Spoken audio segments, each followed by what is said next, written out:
ஐந்தொழில் அதனை அடைவுட நடத்தி ஒரு குரு எடுத்துக்கிறார். Take care of you.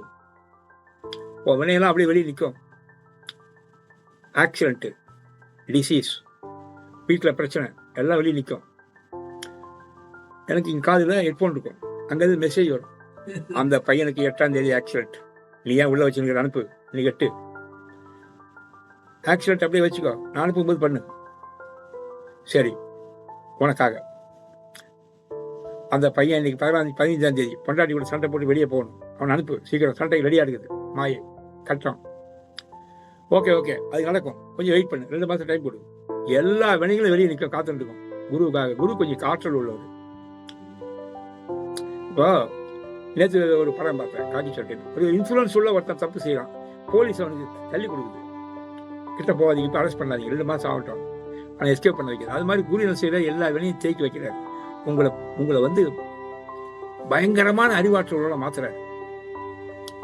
இப்போ போட வெளியேன்றார், வினைகளை கூப்பிடுற, இப்போ வேலையை காட்டுன்றார். அது ஒன்றும் பண்ணல, மழை போல வந்து பனி போல போகுது, வராம போல. இதுக்கு அருமையான சீன் சொல்லவா? அர்ஜுனன் சொல்றான், கர்ணனை போட்டு தாக்கணும். இது சத்தியமா மகாபாரதத்துல. கிருஷ்ணன் சொல்றான், டைம் சரியில்லை, பட்சி சரியில்லை, சும்மா இரு, வா அங்க போய் சண்டை போடுவோம், இவங்கிட்ட சண்டை போடுவோம். நான் சொல்லும் போது கர்ணனை எதிர்க்கலாம். எல்லா இது சண்டை போடுறாங்க. டக்குனு கிருஷ்ணன் சொல்றான், இப்ப வா கர்ணன் கிட்ட போலாம். கூட்டின்னு வரான், கர்ணன் நம்ப விடுறான், ஆகாசம் விடுறான். கிருஷ்ணன் நினைச்சா அவன் கை சுழுக்கும், அப்படி பார்த்தா இழிக்கும், அஸ்திரம் விட முடியாது, பில்லு உடைக்கலாம். அதெல்லாம் அவன் ஜெயில விடுறான்.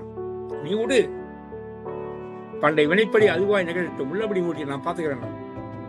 கரெக்டா வந்தது, கால அமுக்கலாம், தேர் இறங்குச்சு, முடியோட போயிடுச்சு. அர்ஜுனன் படிச்சுக்கலாம். இது காரணம் கிருஷ்ணன் ட்ரிக்கு மட்டும் இல்ல, காலம் இருந்து செய்தது. இதே வேலையை முதல்ல செஞ்சிருந்தா கண்டிப்பா பூமியில் அழுந்தாது தேர்.